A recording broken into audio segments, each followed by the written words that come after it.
Et si on parlait du bonheur? Vaste sujet, n'est-ce pas? J'avais envie de parler de ce genre de sujet avec vous pour pouvoir vous donner des conseils, des petits tips pour vous aider à améliorer votre niveau de bonheur grâce à la naturopathie. Parce qu'il y a derrière plein de choses autour du bonheur, surtout des réponses physiologiques, et j'avais envie de développer ça avec vous. Donc, c'est parti.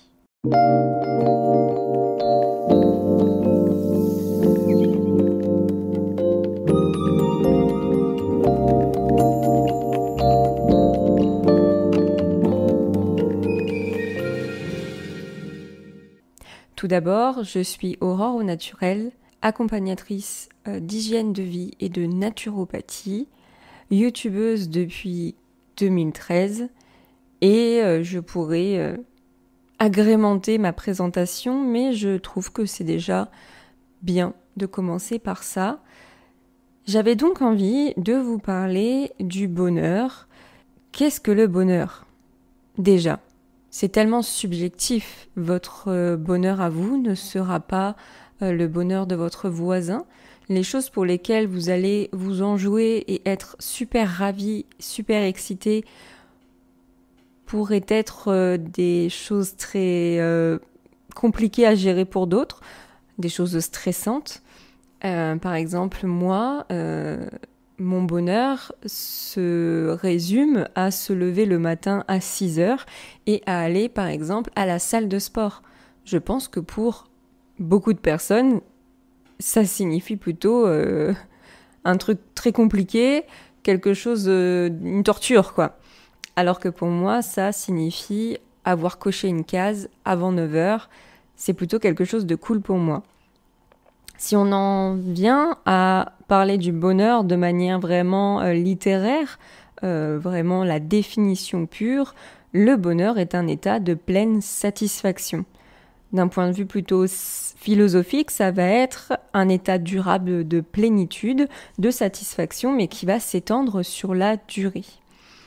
Et pour une naturopathe ou une personne qui est accompagnatrice d'hygiène de vie et de naturopathie comme moi, le bonheur est lié à un taux d'hormones dans votre corps et souvent il est déséquilibré, ce qui entraîne de l'anxiété, de la dépression, des moments vraiment de down.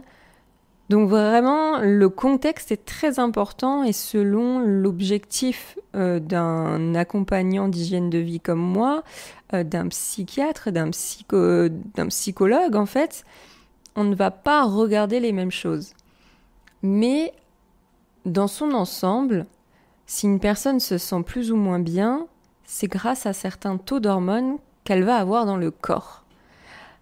Outre le fait d'avoir des mauvaises pensées, un contexte de vie, etc., physiologiquement, comment ça fonctionne dans le corps, c'est grâce à la sérotonine, à la dopamine, aux oxytocines et aux endorphines. C'est ce cocktail d'hormones, de substances sécrétées par une glande dans votre corps, qui va ensuite être libérée dans votre sang et qui va partir de manière spécifique dans certains organes. C'est ça qui va donner un état émotionnel positif, parce que le bonheur normalement c'est positif, qui va être du coup certes lié au mental, mais surtout lié à la physiologie de votre organisme.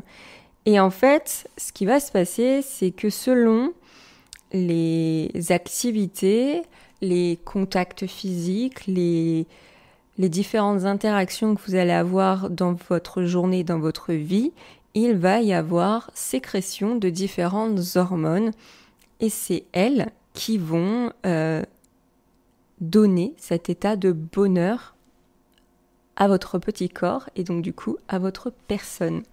On va commencer par la sérotonine. C'est l'hormone du bonheur par excellence. Quand on parle d'hormone du bonheur, c'est la sérotonine qui revient. Donc du coup, la sérotonine, c'est un neurotransmetteur qui va être fabriqué par votre cerveau et qui va vous aider à avoir un état de confiance, un état d'appartenance. On se sent valorisé, on se sent important quand une personne en fait va vous faire des compliments ou va avoir une manière d'être avec vous. Ça va augmenter votre taux de sérotonine dans le corps et ça va vous aider en fait à vous endurcir de manière émotionnelle.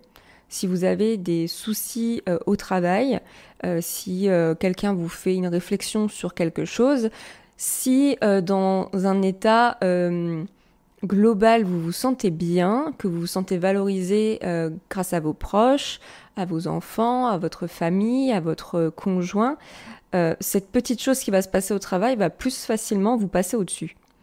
Si votre taux de sérotonine va être moindre, forcément, votre résistance émotionnelle va être plus compliquée et vous allez plus facilement vous sentir atteint par ce qu'on va pouvoir vous dire de négatif. Donc c'est pour ça qu'il faut vraiment avoir un équilibre dans ces hormones parce ces hormones vont en fait impacter et sont liées à d'autres choses. Donc c'est assez important d'aller voir dans la physiologie quand vous vous sentez mal. Un déséquilibre de sérotonine va influer d'autres choses dans votre corps. Il ne va pas y avoir qu'un problème mental, mais il va y avoir aussi des problèmes physiques, des insomnies. Vous n'allez pas forcément cicatriser aussi rapidement que d'autres. Vous allez avoir des problèmes de digestion, et ça c'est très important parce que en fait, suite à plusieurs études, on s'est rendu compte que des personnes dépressives avaient des troubles de digestion. Et inversement, des personnes qui ont de très gros troubles de digestion, des maladies chroniques au niveau des intestins, pouvaient déclencher plus facilement des états dépressifs, des états anxieux. Car il va y avoir une atteinte au niveau de la production et de la fabrication de certaines hormones de bonheur. Tout est lié. Ce qui est important avec la sérotonine, c'est son précurseur. C'est-à-dire qu'avant de pouvoir fabriquer de la sérotonine, votre corps a besoin d'un acide aminé essentiel, donc qui va devoir être apporté par votre alimentation. Et en fait, c'est le tryptophane. Et le tryptophane est un précurseur de la sérotonine. Celui-ci est plus facile à trouver de manière naturelle dans des aliments. Et qui plus est, c'est une molécule assez petite qui va pouvoir passer votre barrière intestinale. Donc du coup, ce qui va se passer, c'est que le tryptophane va être plus facilement assimilé par votre corps. Et donc du coup, il faut absolument se supplémenter en tryptophane. Alors on peut le trouver de manière naturelle dans certains aliments, les protéines animales, le soja par exemple. Et sachant que 95% de la sérotonine est fabriquée dans vos intestins, il faut absolument faire attention à votre microbiote, aux bactéries qui vivent dans votre intestin, dans vos intestins. Donc il faut faire, pour moi, des cures de probiotiques 1 à 2 fois par an, à raison d'un mois. Il faut manger des aliments un peu fermentés, boire par exemple du thé fermenté comme du kombucha, du kéfir qui est aussi une boisson fermentée à base de lait ou de jus de fruits, manger de choucroute, c'est très important, c'est très intéressant. Moi j'aime beaucoup le chou, la choucroute, c'est très très bon. Je vous conseille aussi de prendre le soleil. Bon, nous sommes en hiver, c'est un peu plus compliqué, mais au moins réussir à choper 15 minutes de soleil par jour parce que les UV vont être très importants, ils vont être transformés en vitamine D et la vitamine D joue un rôle dans l'activation et la production de la sérotonine. Donc en hiver, je vous conseille de faire une cure de vitamine D, ce sera plus simple. On fait ça pendant 3 mois, au moins ça pallie le fait de ne pas avoir de soleil qui tape sur votre peau. Bien sûr, tout ce qui est exercice physique, activité de bien-être sont très importants. Ils vont booster la production de sérotonine. Moi, ce que je vous conseille, c'est de faire une activité qui vous convient. Il faut arrêter de se forcer à faire comme sur les réseaux sociaux. C'est la mode du yoga, on fait du yoga. C'est la mode du pilate, on fait du pilate. C'est la mode de la musculation, on fait de la musculation. Si ça ne vous correspond pas, ne le faites pas en fait. Parce que si vous vous forcez, C'est pas des hormones de bonheur qui vont être fabriquées dans votre corps.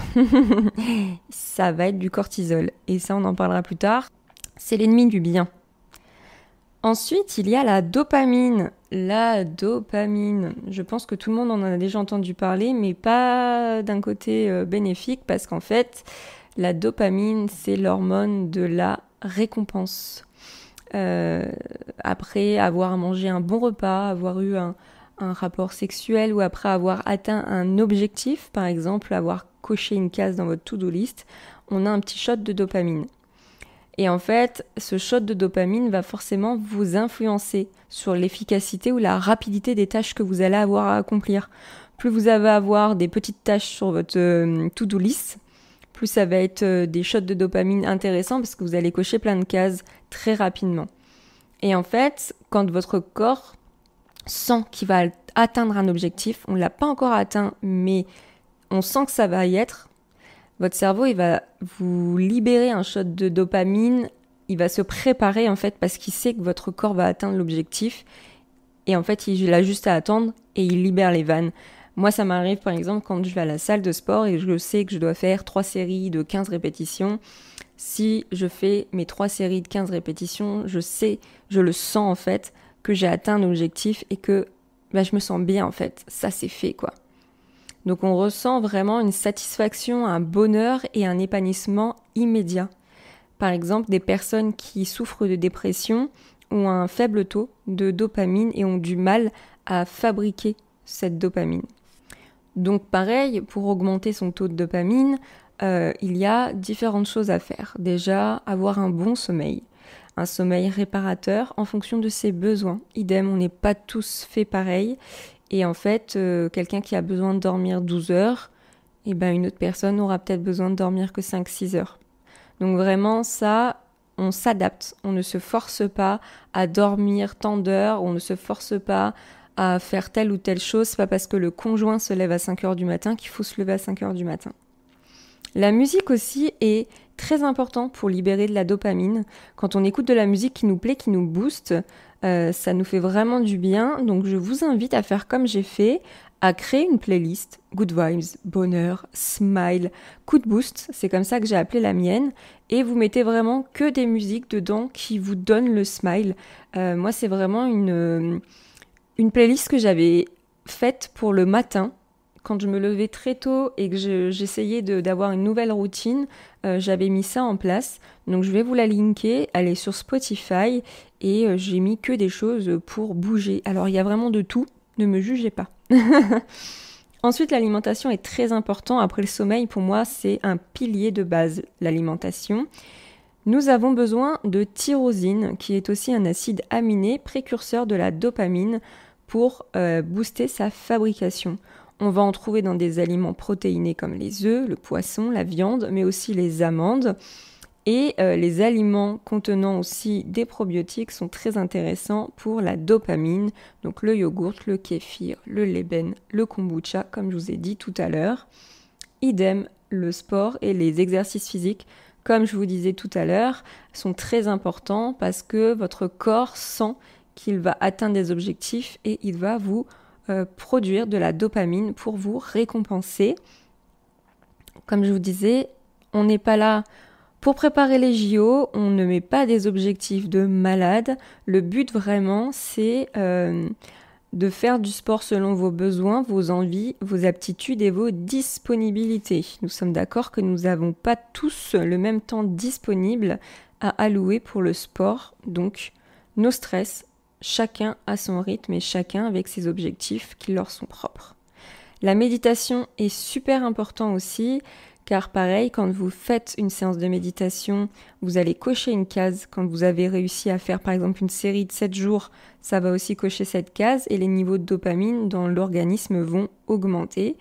Personnellement, j'utilise Petit Bambou depuis plusieurs années, ça me correspond très bien. J'ai besoin d'avoir quelque chose de guidé. J'ai utilisé aussi pendant longtemps, Seven Mind et après je suis passée à Petit Bambou. Je vous conseille aussi de diminuer les sucres transformés. En fait, ça biaise vraiment les taux de dopamine dans votre corps parce que ça vous donne des gros shots de dopamine et après une chute brutale.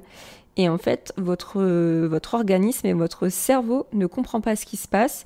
Et de plus, vu qu'il a des shots de dopamine grâce au sucre transformé, il se dit qu'en fait, votre corps peut se débrouiller tout seul. Et ça incite du coup votre organisme à ne plus en fabriquer naturellement. Et enfin, je vous conseillerais d'essayer un maximum d'enlever les sources de stress. Parce qu'en fait, on sait très bien que ça va fabriquer d'autres choses que la dopamine et que ça ne vous fait pas du bien. Donc on essaye de faire un petit bilan et on essaye d'éliminer un maximum de sources de stress, des dépenses inutiles, un environnement de vie qui n'est pas bon, qui est énergivore, un environnement de travail qui n'est pas bon, une relation qui ne vous correspond pas, amoureuse ou amicale. Il n'y a pas de souci de se séparer de certaines choses qui ne sont pas bonnes pour vous. Je fais un petit aparté vite fait parce que j'en ai parlé tout à l'heure, mais la dopamine, on en entend beaucoup parler à cause des réseaux sociaux. Et en effet, les réseaux sociaux sont un fléau pour le cerveau humain par rapport au niveau de bonheur. On a à disponibilité un téléphone, des réseaux sociaux qui nous permettent en fait d'avoir des shots de dopamine si forts et si nombreux qu'on n'a jamais vécu ça auparavant en fait. On est encore en train d'étudier ce qui se passe parce que notre cerveau, depuis la nuit des temps, depuis le moment où on existe, n'a jamais eu ce genre d'outils dans les mains. Et en fait, notre cerveau se tape des shots de dopamine assez forts et assez constants. Si vous passez plusieurs heures sur les réseaux sociaux à scroller et à liker, c'est bien plus de dopamine que vous n'auriez pu avoir en un mois de vie sans les réseaux sociaux. C'est vraiment beaucoup. Et le souci aussi, c'est que notre corps s'accoutume et qu'on a besoin de beaucoup plus vite, beaucoup plus fort. Et en fait, ça crée une dépendance et ça peut vraiment être dramatique. On peut vraiment déprogrammer notre cerveau et ce n'est vraiment pas bon. Donc moi, ce que je peux vous conseiller pour éviter cette dépendance, c'est de faire comme j'ai fait. J'ai mis sur les applications les plus problématiques, qui pour moi sont problématiques, Instagram et TikTok notamment, j'ai mis des timers. Donc en fait, je ne passe pas plus d'1 heure, voire 1 heure et demie sur ces réseaux-là. Et aussi, à 21 h, j'ai mis le mode sommeil. Donc à 21 h, mon téléphone passe en gris. Ce qui est beaucoup moins attrayant et attractif pour votre cerveau. Donc vous n'allez pas passer plus de temps que ça à scroller des images grises, quoi. Donc voilà, c'est ce que je peux vous conseiller pour cette pratique. Les oxytocines, l'hormone de l'amour, quoi, en fait. Les hormones de l'amour qui sont liées au contact physique, notamment. C'est une des raisons pour laquelle on fait du pot à pot avec les nourrissons lors de la naissance, pour que la maman, mais aussi la mère, puissent produire des oxytocines. Et ça va créer ce lien maternel entre la jeune maman et son petit. La dopamine est une hormone à effet immédiat, comme je vous avais dit. Les oxytocines, c'est plutôt sur du longue durée. Et c'est pour ça, en fait, que on crée une relation avec des personnes, donc notamment avec le contact physique avec votre conjoint ou votre conjointe. Et en fait, c'est ça qui va aider à se sentir confiant, à se sentir en sécurité dans une relation. Parce qu'en fait, cette hormone va vraiment créer des liens, créer une intimité, créer cette passion entre deux êtres. Et c'est ce qui est primordial dans une relation, à mon sens.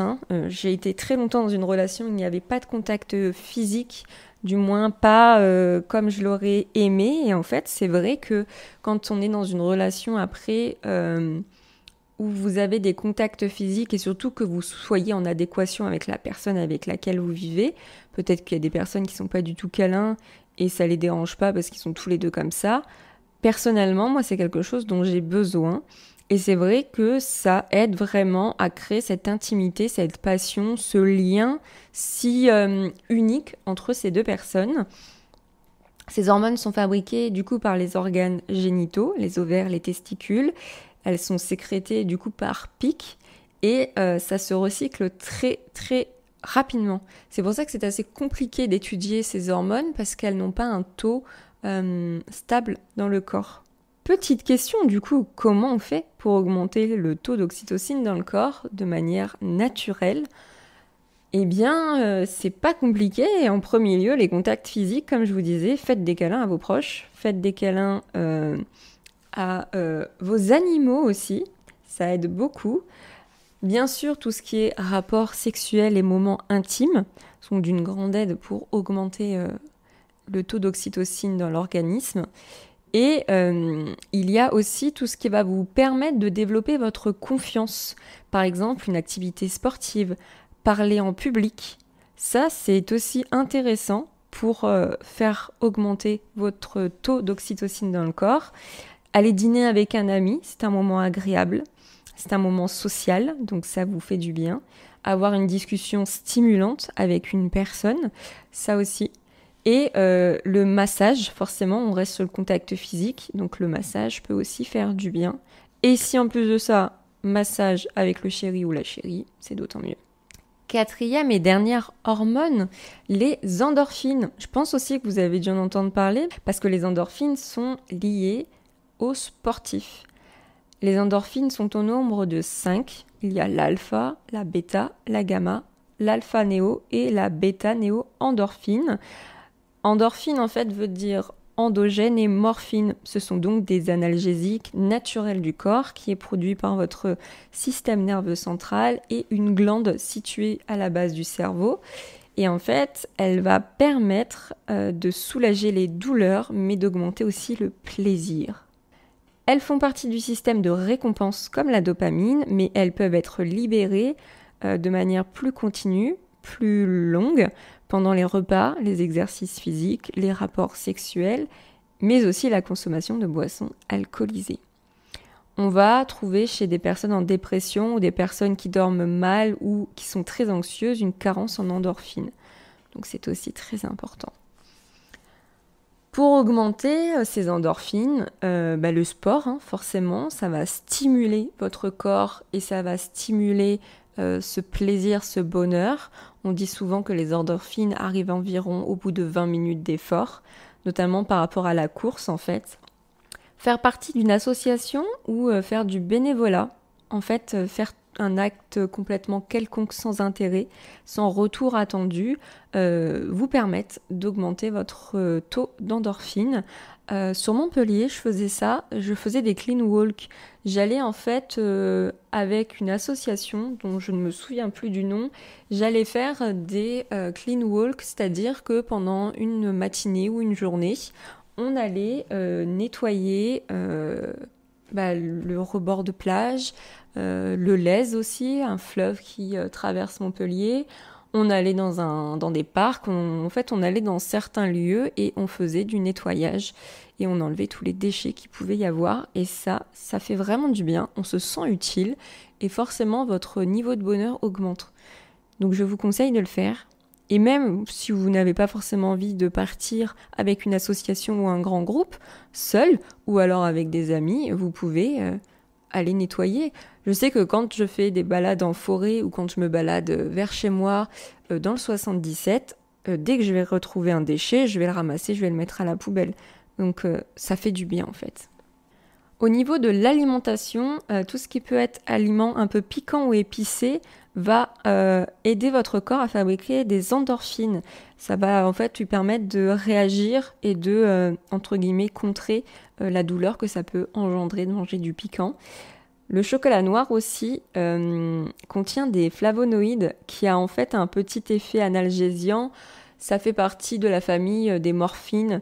Et en fait, pour la petite anecdote, c'était mon sujet de TPE en première S, c'était le chocolat et les effets sur son organisme.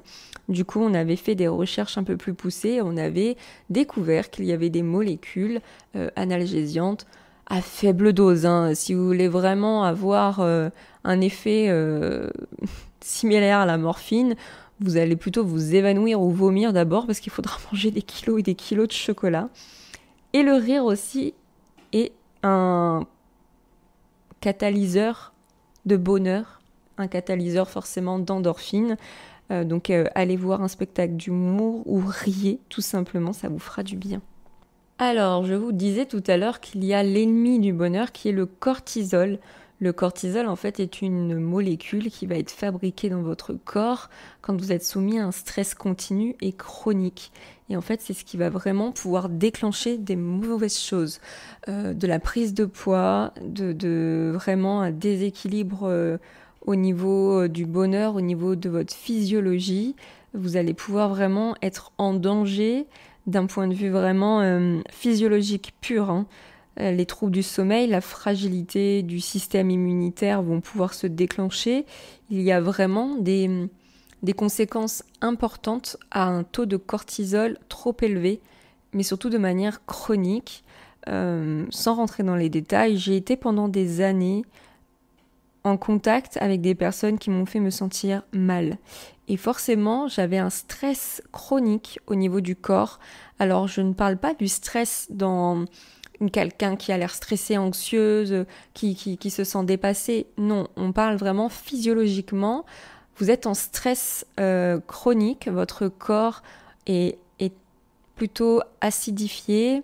Vous avez des inflammations, vous pouvez très facilement vous blesser, vous cicatrisez très mal, vous dormez très mal. Vous avez des mécanismes qui sont vraiment tendus, qui sont prêts à lâcher. Vous êtes une petite bombe à retardement et votre corps encaisse ce stress, cette peur, ces craintes, le fait de toujours devoir anticiper certaines choses.